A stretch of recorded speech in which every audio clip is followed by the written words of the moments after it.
Hello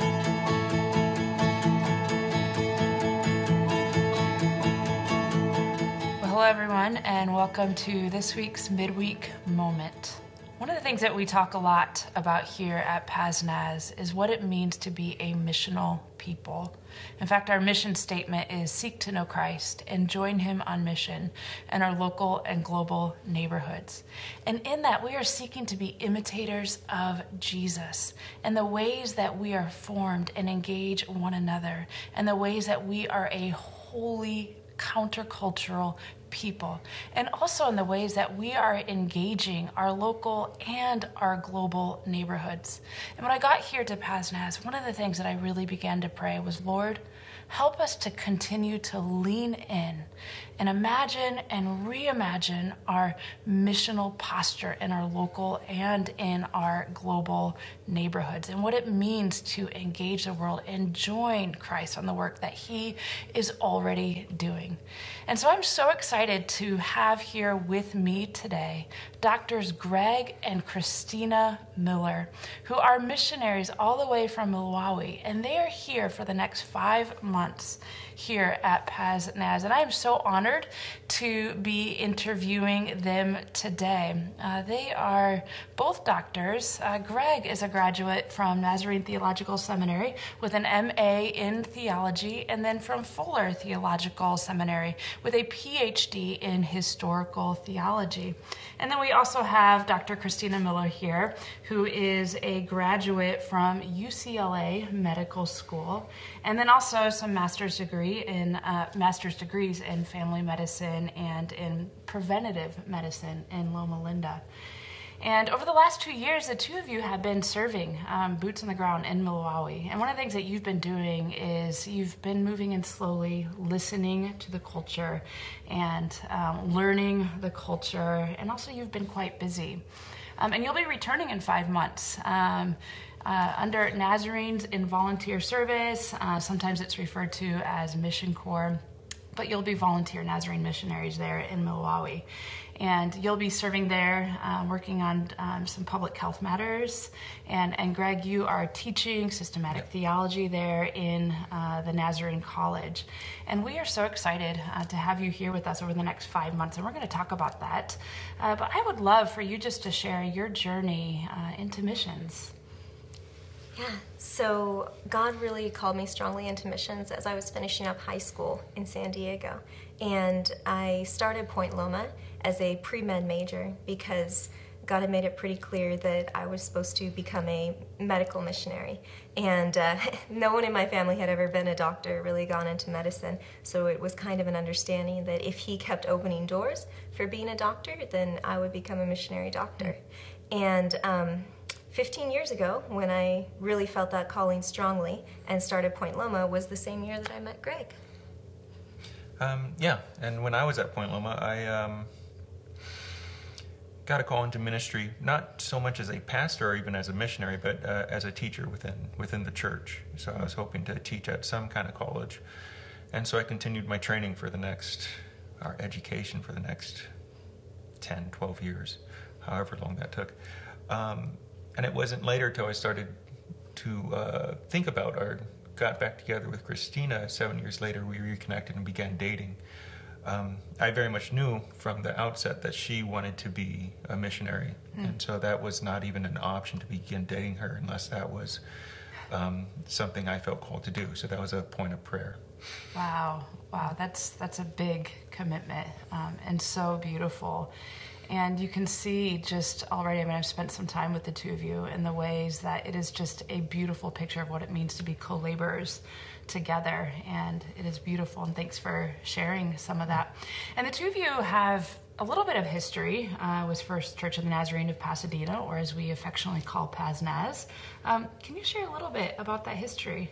Yeah, so when we were, when we first started dating, about in 2010, Christina was in med school at UCLA. I was in the middle of my PhD at Fuller Seminary, and it gave us a place to worship together, a place where we could come to church and be together and grow in our relationship there. And the pastor at the time, he would say certain things about relationship. He would talk about counseling couples.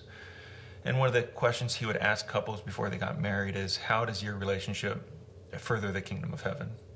And couples often, he said, had trouble answering that. So that was one of the things Pasnaz really kind of helped us put our relationship in that focus and in that mindset of how are we working together?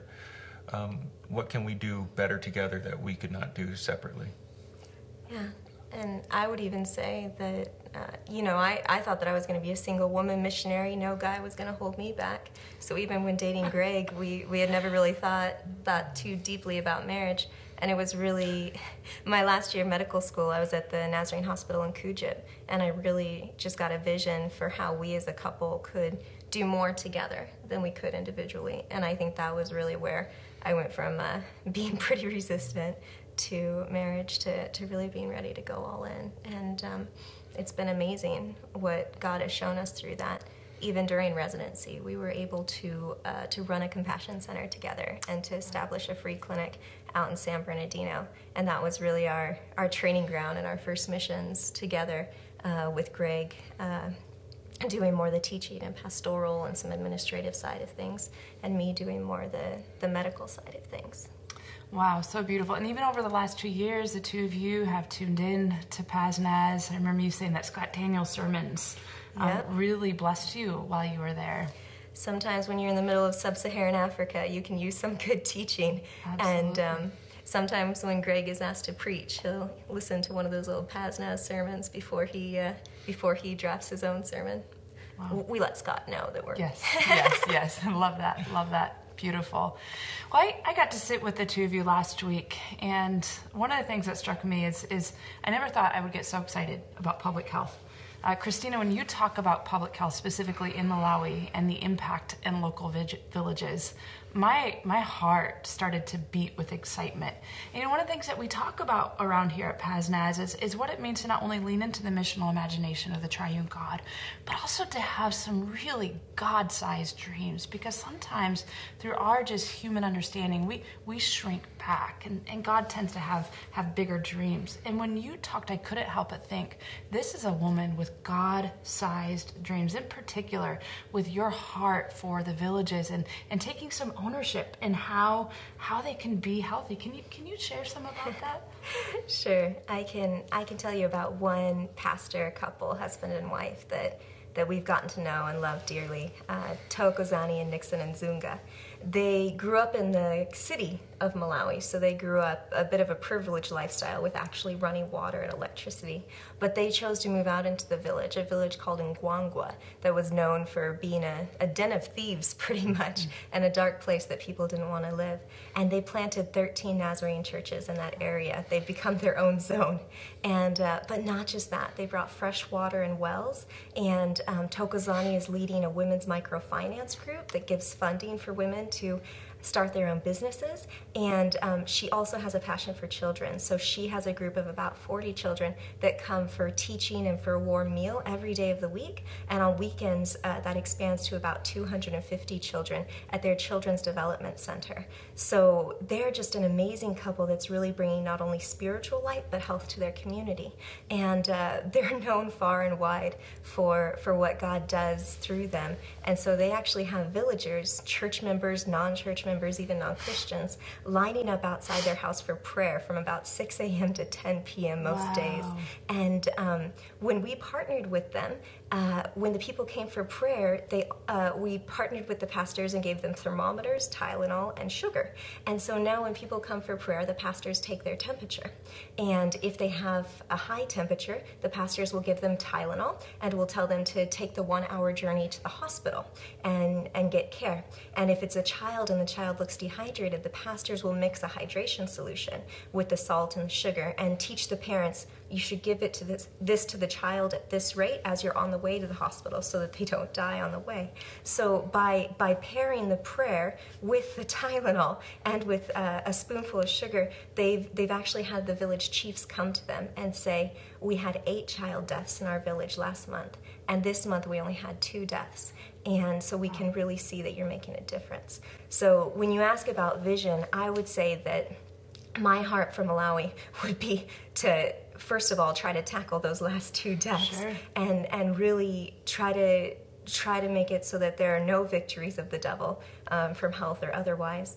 But if our time in Malawi can produce just a handful more of pastors like Tokozani and Nixon, who are spreading light in their villages and health in their villages, and are being leaders for not only the church, but for a movement that gets people out of the cycle of poverty, I think that would be my mission. I mean, you look at the words of Isaiah that Jesus quoted in Luke, bringing freedom to the oppressed, bringing light to the blind, bringing really the year of the Lord's favor. So I think that that's what God's laid on my heart for Malawi, and I think that's his vision, and I think that's the vision that he has for all his people, and we're just privileged to have our role in a little part of that. Wow, and we are privileged to hear about the work that you are participating in and doing. And again, your passion is so contagious. And one of the things that is so interesting is the vision that the two of you have for this cohesion of public health and theology, and the ways that you are equipping pastors both theologically to be sent back to their villages, and the ways that you are equipping them with just practical things that they can do to keep children alive. Greg, tell us about some of the things that you are doing there in the Nazarene College. So at the college, I'm doing kind of what Christina's doing, but just on the theology side. So we both have points in the clinic. So she works in a hospital as well, doing public health, and I'm working in the college teaching pastors, or people who are calling themselves pastors or want to be pastors. But that's just one point of everything. If that's all we did, there'd be little difference. So our goal is to actually raise up these pastors, or raise up communities where they can actually begin to further things themselves. So Toko and Nixon, the pastors that she was talking about, they really are kind of a almost goal for my students that I try and point them towards. Malawi is an interesting country in that it gives pastors great respect, which means that pastors have great potential to impact change, to go to a community and really help it out. On the other side of that, it's a double-sided sword. So you get people who want to be pastors merely for that respect. And so in the classroom, it's not only a teaching of theology, it's not only a teaching of here's what happened in church history, but really trying to give them a vision, as you would say, a reimagining of what it means to be in that role, to be a servant of Christ, to go out, to leave the city, to go back to the village, to really kind of make an impact on a larger level. And it's just nice that me and Christina, I think, are equipped to give them the tools then, if they to catch that vision, to go back to the village, and then to make an impact both theologically and public health wise. Wow, so beautiful and so powerful. Thank you for sharing that. The two of you are here for 5 months, and I don't think it's a vacation that you're here. You actually have goals and things that you would like to accomplish while you're here. And you're here with PASNAZ, hopefully, for the next 5 months. And Greg, I know that you're doing some preaching here in the district as well.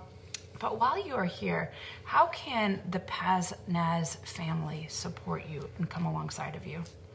Well, I want to say just in the month that we've been back, PASNAZ has really reached out to us and felt like a home already. I mean, between the great teaching and the worship and the church leaders that have come beside us and given us advice and encouragement, it's already been a blessing for us. And looking forward, I mean, we're trying to transition from a couple years in Malawi where it was more of I was in a mentorship program where people were pouring into us and we were preparing to be missionaries, to finally taking off on our own and having to raise our funds and develop our own partners and kind of living more in the village. So the types of partners that we're looking for during this time would be, first, prayer partners, people who would pray us through those difficult times when the power goes out and it's only 5 p.m. or when the nearest grocery store is an hour away, and people who would lift us in prayer as we fight some very real spiritual warfare. And we're looking also for partners who will communicate with us and encourage us and send us emails and notes while we're out there, maybe even letters, and let us know that they're behind us and that they're encouraging us. And we're also looking for financial partners. We're looking for people who are willing to invest in the vision that God's given us, and especially partners who might feel led to give on a regular basis, so that if God calls us to be in Malawi for 10 years or 20 years, we don't have to keep coming back to keep raising funds, but we can have partners who will continue supporting us for as long as God's calling us to that field. So besides the way that the church has already poured into our past and is already helping us right now, anyone who would be interested in partnering with us through prayer, communications, or financial support would be a real blessing and would help us get back to those villages sooner. And if someone is interested in doing that, how can we get in touch with you? How can we find you? So we do have a blog. It's malawimillers.com, and we also have a monthly email that we send out, and we also have a Facebook group with weekly prayer requests, and that one you can find at Greg and Christina Miller's Missions Update.